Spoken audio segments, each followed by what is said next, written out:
கால் பாத வெடிப்பு பெரும்பாலும் நிறைய பேருக்கு இருக்குங்க. ஸோ நம்ம கிளினிக்கில் நிறைய பேர் இந்த கால் பாத வெடிப்புக்காக சிகிச்சைகள் எடுத்துகிட்டு இருக்காங்க. இந்த கால் பாத வெடிப்புன்றது சாதாரண ஒரு விஷயம் இல்லை. நார்மலாக நம்ம என்ன சொல்லுவோம், அது பரவாயில்லைங்க, பித்த வெடிப்பு தான் அப்படின்னு சொல்லிடுறோம். நம்ம உடலுக்கும் முகத்துக்கும் தரக்கூடிய முக்கியத்துவம் கால் பாதங்களுக்கு தரது கிடையாது. ஆனால் நிறைய நோய்களோட சிம்டம்ஸ், அறிகுறிகள் நமக்கு நம்மளை அலர்ட் பண்ணுறதே கால் பாதங்கள்னு சொல்லலாம். கால் பாதங்களை வைத்தே உடலில் என்னென்ன நோய் இருக்குன்னு நம்ம தெரிஞ்சுக்கலாம். நோய்களுக்கான தீர்வுகளும் வர்ம புள்ளிகளும், இப்போ அக்குப்ரெஷர் பாயிண்ட்ஸ்லாம் நிறைய இருக்குது பார்த்தீங்களா, கால் பாதத்தில் வரக்கூடிய இந்த பிரச்சனைகள், கால் பாதத்தில் வெடிப்பு வருது, இதை எப்படிங்க சரி செய்யலாம், கால் பாதத்தில் வீக்கம் இருக்கே என்ன பண்ணலாம், கால் பாதத்தில் இருக்கக்கூடிய வலிகள், அந்த வெடிப்பு கொஞ்சம் கொஞ்சமாக குறைய ஆரம்பிக்கும். ஸோ ரெகுலராக கால் பாதத்தில் வெடிப்பு இருந்ததுன்னா இந்த மருந்துகளை ஃபாலோ பண்ணிக்கோங்க, உங்களுக்கு பெஸ்ட்டு ரிசல்ட் கிடைக்க ஆரம்பிக்கும். ஸோ கால் பாதத்தில் வெடிப்பு தானேன்னு சாதாரணமாக விட்டுறாதீங்க, அது நாளடைவில் நமக்கு பெரிய பாதிப்பை ஏற்படுத்த வாய்ப்பு இருக்குது.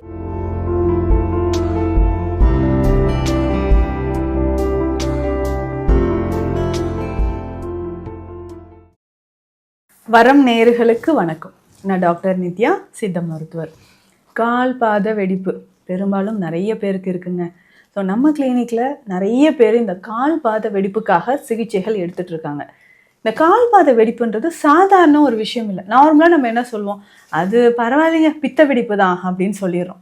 ஆனால் நம்ம உடலுக்கும் முகத்துக்கும் தரக்கூடிய முக்கியத்துவம் கால் பாதங்களுக்கு தரது கிடையாது. ஆனால் நிறைய நோய்களோட சிம்டம்ஸ், அறிகுறிகள் நமக்கு நம்மளை அலர்ட் பண்ணுறதே கால் பாதங்கள்னு சொல்லலாம். கால் பாதங்களை வைத்தே உடலில் என்னென்ன நோய் இருக்குன்னு நம்ம தெரிஞ்சுக்கலாம். நோய்களுக்கான தீர்வுகளும் வர்ம புள்ளிகளும், இப்போ அக்குப்ரெஷர் பாயிண்ட்ஸ்லாம் நிறைய இருக்குது பார்த்தீங்களா, கால் பாதத்தில் தாங்க இருக்குது.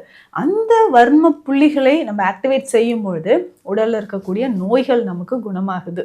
அப்போ கால் பாதத்தை பாதுகாக்கிறது எவ்வளோ முக்கியமானது இல்லைங்களா?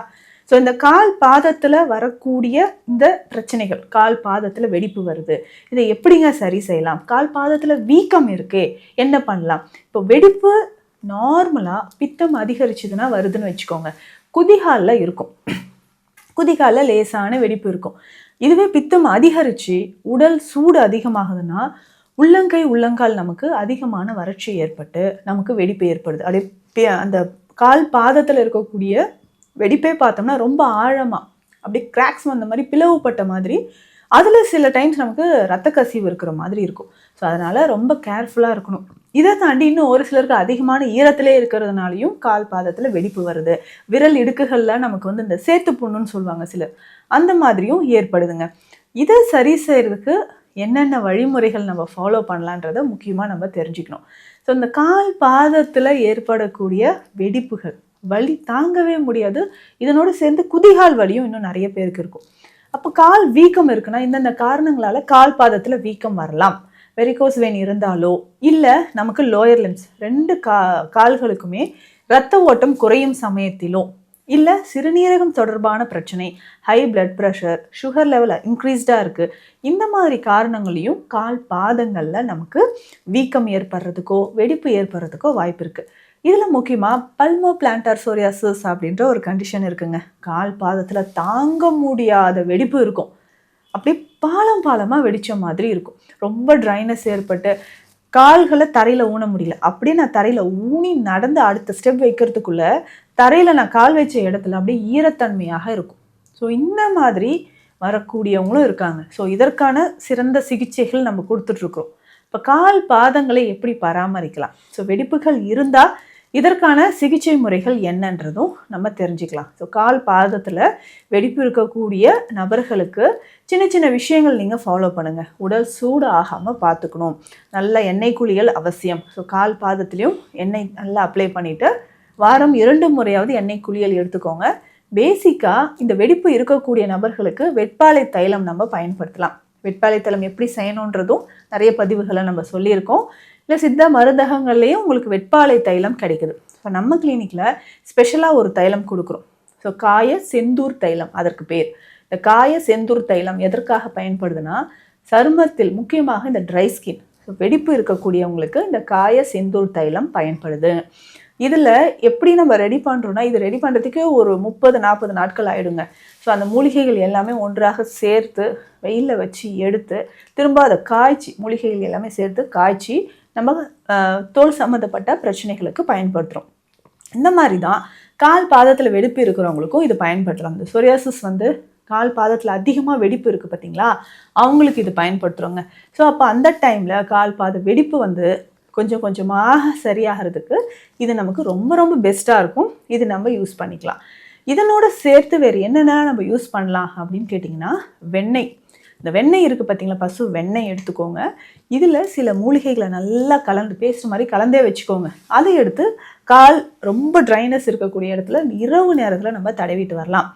இல்லைனா சித்த மருத்துவத்தில் குங்குளிய வெண்ணெய் அப்படின்னு ஒரு மருந்து இருக்குங்க. இதையும் நீங்கள் வாங்கி வச்சுட்டு பயன்படுத்தலாம். நார்மலாக வெண்ணெய் எடுத்துக்கோங்க, இல்லைனா குங்குளிய வெண்ணெய் எடுத்துக்கோங்க. இதில் என்னென்ன மூலிகைகள் நம்ம சேர்க்க போகிறோம் அப்படின்னு கேட்டிங்கன்னா, உங்களுக்கு வந்து இந்த வெண்ணெய் ஒரு 100 கிராம் அளவுக்கு இருக்குது, இல்லை 50 கிராம் இருக்குன்னா 50 கிராம்க்கான அளவு நான் இப்போ சொல்கிறேன். இதில் ஒரு அரை டீஸ்பூன் அளவு மஞ்சள் பொடி சேர்த்துக்கணும். குப்பை மேனி பொடி அரை டீஸ்பூன் அளவு சேர்த்துக்கணும். திரிஃபலா அரை டீஸ்பூன் அளவுக்கு சேர்த்துக்கோங்க. வேப்ப இலை பொடி அரை ஸ்பூன் அளவுக்கு சேர்த்துக்கோங்க. இது எல்லாத்தையும் நல்லா மிக்ஸ் பண்ணிக்கோங்க. வெண்ணெயோடு சேர்த்து கலந்து வச்சுக்கோங்க. இதை ஃப்ரிட்ஜில் வச்சு கூட நீங்கள் யூஸ் பண்ணிக்கலாம். ஸோ எடுத்து அந்த கால் வெடிப்பு இருக்குது பார்த்தீங்களா, அந்த இடத்துல எல்லாம் அப்படியே அப்ளை பண்ணிக்கிட்டே வாங்க இரவு தூங்கும்பொழுது. ஸோ நல்லா அப்ளை பண்ணிவிட்டு அப்படியே விட்டுருங்க. இதையே குங்குளிய வெண்ணெயில் கூட இந்த மூலிகைகள் எல்லாமே சேர்த்து நல்லா மிக்ஸ் பண்ணி கால் பாதத்தில் நம்ம அப்ளை பண்ணிக்கிட்டே வரணும். கிட்டத்தட்ட ஒரு 4-5 நாட்கள் தொடர்ந்து இதை செய்யும்பொழுதே கால் பாத வெடிப்பு நமக்கு குறையும். ஸோ அதிகமாக தண்ணீரில் நிற்கிறது, டிட்டர்ஜென்ட், கெமிக்கல்ஸ் இது எல்லாமே நிறைய யூஸ் பண்ணுறது, இந்த மாதிரி நீங்கள் செஞ்சிட்டு இருந்தீங்கன்னா வெடிப்பு இன்னும் அதிகமாகிடும். ஸோ அதனால் அதெல்லாம் தவிர்த்துட்டு இதை ஃபாலோ பண்ணுங்கள். டெய்லி நம்ம என்ன பண்ணணும்னா, நல்ல ஹாட் வாட்டரில் கால்களை வைக்கணும், கால் பாதத்தை. அந்த தண்ணீரில் கொஞ்சம் கல்லுப்பு, மஞ்சள், திரிஃபலா பொடி, படிகார நீர். ஸோ சித்த மருத்துவத்தில் இருக்குங்க, படிகார நீர்னு கேளுங்க, உங்களுக்கு கிடைக்கும்.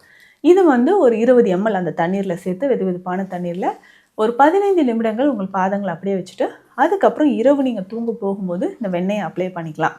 இல்லைங்க எனக்கு லைட்டாக இருக்குது, வெண்ணெயை அப்ளை பண்ண முடியல அப்படின்னு சொல்கிறவங்க, இந்த நான் பவுடர் சொன்னேன் பார்த்தீங்களா, இந்த எல்லா மூலிகை பொடிகளையும் விளக்கெண்ணெயில் கலந்துக்கலாம். ஸோ மஞ்சள், இந்த வேப்ப இலை பொடி இருக்குது பார்த்தீங்களா, இது திரிஃபலா எல்லாத்தையுமே விளக்கெண்ணெய் அதில் நல்லா மிக்ஸ் பண்ணி காலில் அப்ளை பண்ணிக்கலாம். ஸோ ரெகுலராக இது எல்லாமே நம்ம அப்ளை பண்ணிக்கிட்டே வரணும். மறக்காமல் உள்ளுக்கு சில மருந்துகள் சாப்பிடணும். ஸோ அது சாப்பிடக்கூடியதான் சிவகரந்தை கற்பம்.